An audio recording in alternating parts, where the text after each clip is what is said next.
So hello मेरे electrons, I hope आप लोग बहुत अच्छे होंगे और हम धीरे धीरे करके अपने इस चैप्टर को ख़त्म करने की तरफ बढ़ रहे हैं। आई होप आप लोगों को सारे के सारे टॉपिक्स क्लियर हो रहे हैं। अगर आपको कोई भी टॉपिक क्लियर नहीं हो रहा है, डाउट्स आ रहे हैं, तो आप कमेंट करो, मैं उसके लिए जल्द से जल्द कोई नई वीडियो लेके आऊँगा ताकि आपको जो पूरे भी जो टर्म समझ में ना, जो डाउट्स आ रहे हो इजीली क्या हो सके, क्लियर आउट हो सके। सो आज हम इस वीडियो में डिस्कस करने वाले बेटा इलेक्ट्रिक फील्ड लाइंस के बारे में, उसकी प्रॉपर्टीज़ के बारे में ज़्यादा डिटेल्ड में जाएंगे हम, क्योंकि ज़्यादा से ज़्यादा मैंने पॉइंट पहले ऐड कर ताकि कोई भी पॉइंट मिस आउट ना हो।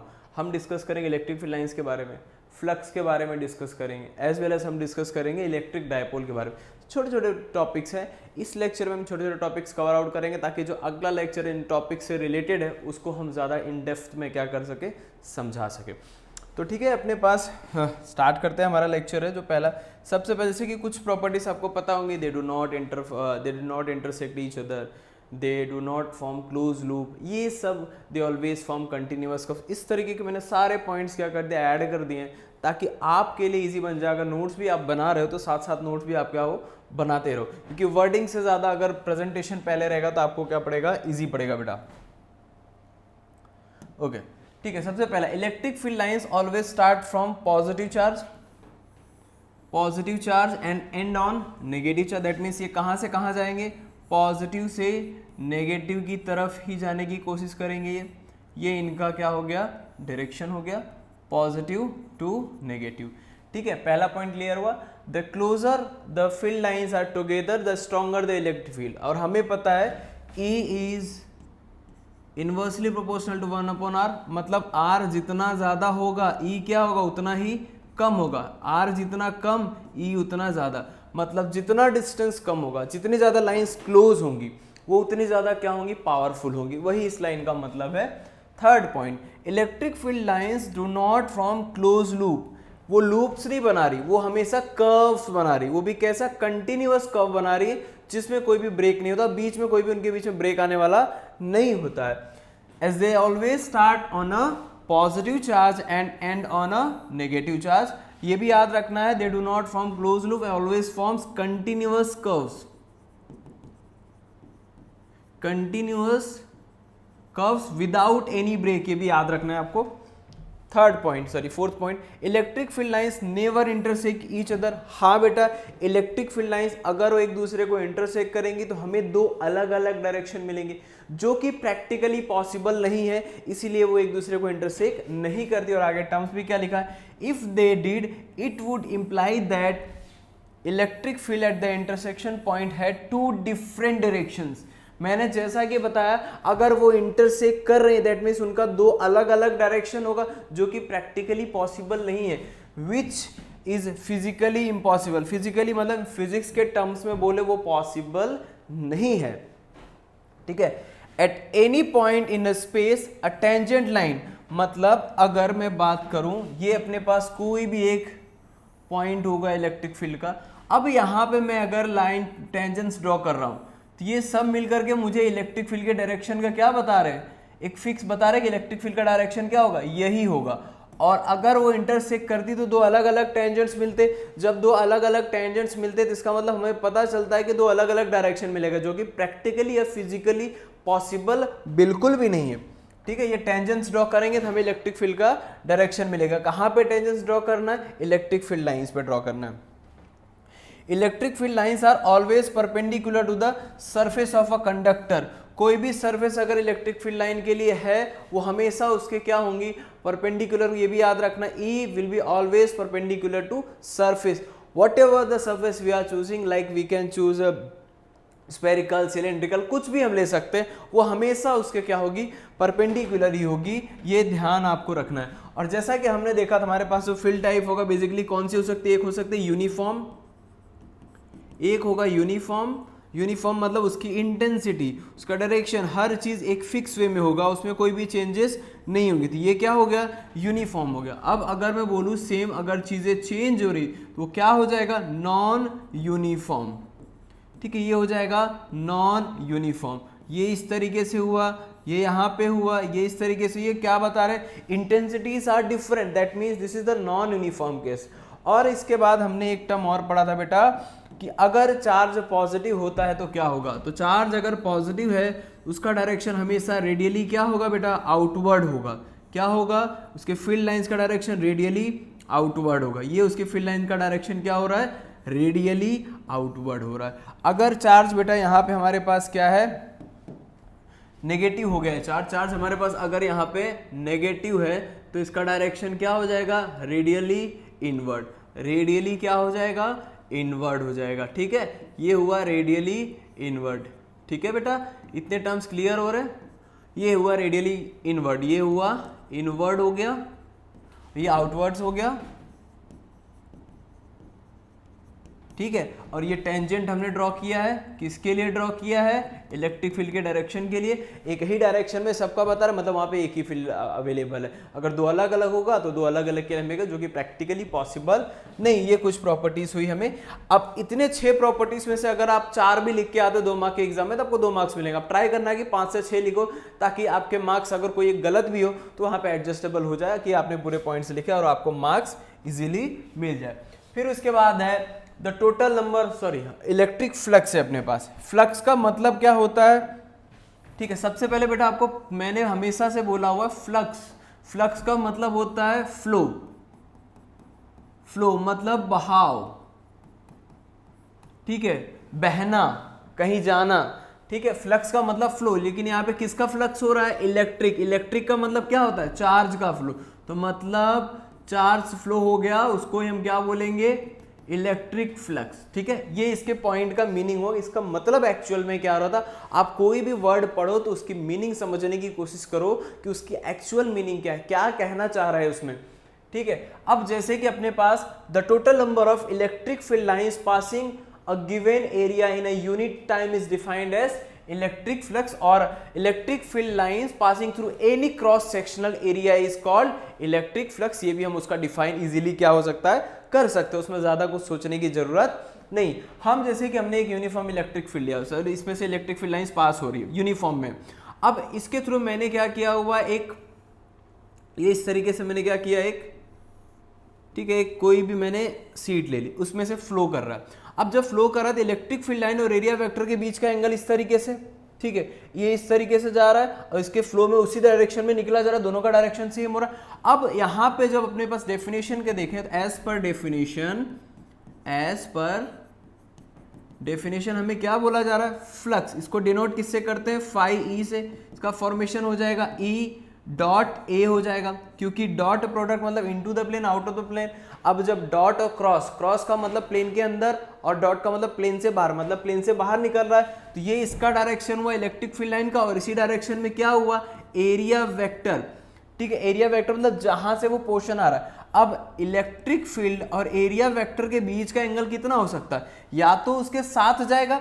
अब जब डॉट प्रोडक्ट हटाएंगे तो हमें क्या मिलेगा, phi E equals to E A cos theta. ये हमें एक फॉर्मेशन मिला। ठीक है, ये हमें एक फॉर्मेशन मिला जो हमारे टर्म्स के बेस पे है कि ये इतना अवेलेबल है। अब यहाँ पे हमने देखा वो एक दूसरे के क्या हो रहा है, E is parallel to N. E क्या है, इलेक्ट्रिक फील्ड, एन क्या है अपना एरिया वेक्टर। जब दोनों पैरेलल हो गए तो थीटा की वैल्यू क्या बनी बेटा, 0 डिग्री। तो अपना फ्लक्स क्या हो जाएगा, phi E equals to E ए हो जाएगा। ठीक है, ये ई ए हो जाएगा। ये अपने पास फॉर्मूला मिला। बाकी और भी केसेस हम डिस्कस करेंगे, पहले बेसिक टर्म्स डिस्कस कर लेते हैं। ये हुआ। अब इसका यूनिट क्या, ये कैसी क्वांटिटी है, ये याद रखना है आपको, ये स्केलर क्वांटिटी है, स्केलर क्वांटिटी है। ठीक है, ये स्केलर क्वांटिटी है। अब इसका यूनिट क्या होगा बेटा, यूनिट मींस व्हाट, ऐसा यूनिट में अगर बोलूं तो इलेक्ट्रिक फील्ड का यूनिट क्या होता है, न्यूटन पर कूलम और वोल्ट पर मीटर, और एरिया का क्या होता है अपना मीटर स्क्वायर। दोनों लिखना चाहे तो हम लिख सकते हैं newton metre square upon coulomb हो गया, और दूसरे टर्म में लिखे तो दूसरा यूनिट क्या होता है, volt per metre into metre square, cancel out हुआ, दूसरा यूनिट क्या मिला, वोल्ट मीटर। अब इसका डायमेंशन फॉर्मूला क्या होगा, वो आपका काम है, फटाफट मुझे कमेंट करना कि डायमेंशन फॉर्मूला क्या होगा, क्योंकि बार बार मैं डायमेंशन फॉर्मूला ही नहीं बता सकता आपको, क्योंकि फॉर्मूला दिया इलेक्ट्रिक फील्ड का हमने किया था। अब इसी के बेस पे आप करो, बस खाली आपको क्या करना, एरिया L2 ऐड करना है। अब दिखाओ अपना जलवा, बिखरे को मुझे बताओ कि आंसर क्या होने वाला है। ठीक है, अब इस केस के बाद जब हम आगे बढ़ेंगे तो हम डिस्कस करेंगे, तो इसके क्या एरिया वेक्टर इसके पैरेलल हुआ, what if area electric field क्या हो रहा है, एरिया वेक्टर के क्या हो रहा है, परपेंडिकुलर हो रहा है, एरिया वेक्टर के परपेंडिकुलर, दैट मीन्स थीटा क्या बन गया बेटा यहाँ पे 90 डिग्री बना। जब थीटा 90 डिग्री बना मतलब हमारे पास फ्लक्स क्या हो जाएगा टोटल यहाँ पे 0, क्योंकि cos 90 की वैल्यू क्या होती है 0 होती है। ठीक है, cos 90 की वैल्यू हमें पता है 0 होती है। अब इसी के साथ साथ अगर एंटी पैरेलल होगा तो ये वैल्यू क्या हो जाएगी माइनस। अब एंटी पैरेलल मतलब E is anti parallel to n, तो मतलब अपने पास फाई E क्या हो जाएगा अपने पास माइनस EA, क्योंकि cos 180 की वैल्यू क्या होती है -1। ठीक है, और इसके साथ साथ अगर हम एक टर्म और ऐड करें, जैसे कि हमारे पास ये जो टर्म्स बता रहे हैं इनके बीच ये कुछ इस एरिया वेक्टर कुछ इस तरीके से एरिया एलिमेंट पे जा रहा है n, ठीक है, और इसके बीच का जो एंगल है वो कुछ थीटा है। हमें पता नहीं कि वो एंगल क्या हो सकता है, वो एंगल 20, 30, 40, 45, 60 कुछ भी हो सकता है। तो हमें एंगल पता नहीं तो हम डायरेक्टली क्या लिख सकते हैं, फॉर सम एंगल बिटवीन किसके बीच में E एंड N, उनके बीच का एंगल कितना हो रहा है थीटा। तो फ्लक्स का फॉर्मूला क्या हो जाएगा अपने पास EA cos थीटा, ये हो गया हमारे पास फ्लक्स का फॉर्मूला इस केस के लिए हो। इतनी चीजें हमें मिल गई। अब यहां पे देखना है एक टर्म और देखना है बेटा, हमें ऐड करना है। ओके एक सेकेंड, एक टर्म और ऐड करना है कि जैसे डायपोल हम बाद में डिस्कस करेंगे। एक टर्म और ऐड करना है, अगर फ्लक्स क्या कर रहा है फ्लो आउट कर रहा है, मतलब अगर सपोज अगर मैं बोला जाए इलेक्ट्रिक फ्लक्स की बात कर रहा हूं तो फ्लक्स मतलब फ्लो आउट कर रहा है। फ्लो आउट अगर हो रहा है, फ्लो आउट मतलब सपोज यहां से क्या हो रहा है बाहर आ रहा है, ठीक है, यहां से जब बाहर आ रहा है तो फ्लक्स की वैल्यू आपको हमेशा याद रखनी है, क्या आएगी पॉजिटिव ही आएगी, इतना आपको याद रखना है अगर फ्लो आउट कर रहा है तो। अब यहां पे अगर जब वो फ्लो आउट कर रहा है दैट मीन्स इस केस में क्या आएगा, वो फ्लो इन कर रहा है, ठीक है, ये फ्लो इन कर रहा है। जब फ्लो इन कर रहा है तो फ्लक्स की वैल्यू क्या आ जाएगी बेटा हमारे पास नेगेटिव आ जाएगी। ये आपको टर्म्स याद रखने हैं। और अगर इन सिंपल टर्म्स में मैं बात करूं तो मेरे पास अगर, ठीक है, एक सिलेंडर लेता हूं, ठीक है, ये एक सिलेंडर हुआ। अब ये सिलेंडर पे अगर मैं बोलूं तो यहां से इलेक्ट्रिक फील्ड लाइंस जा रही है, ठीक है, मतलब यहां से जा रही है, ठीक है, यहां से जा रही है, अब यहां से बाहर निकल रही है। अब इस पोर्शन पे अगर मैं बोला जाए तो ये इसका कनेक्शन पोर्शन हुआ।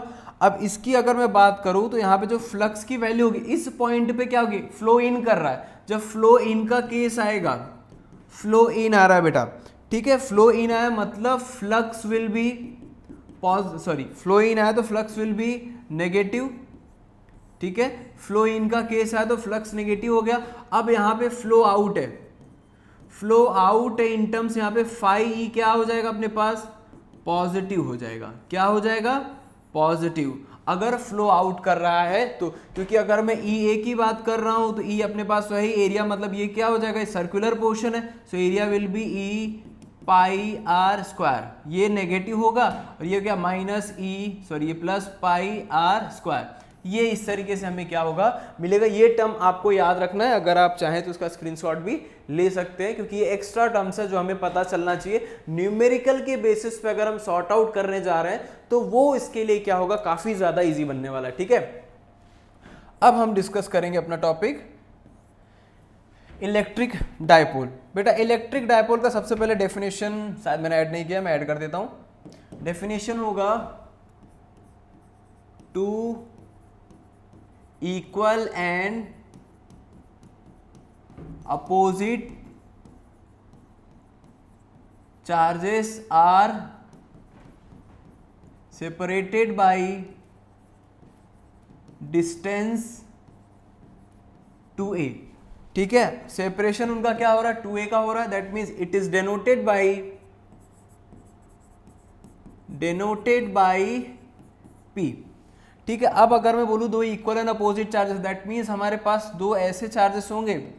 अगर यहां पे लिया मैंने एक चार्ज, ये हो गया अपने पास प्लस, ये हो गया अपने पास माइनस, ये हुआ प्लस क्यू और ये हुआ माइनस क्यू, इनके बीच का सेपरेशन कितना हो गया 2a। जब सेपरेशन 2a बेटा तो मतलब ये इनका मिड पॉइंट होगा, ये हो जाएगा mid of the dipole, mid of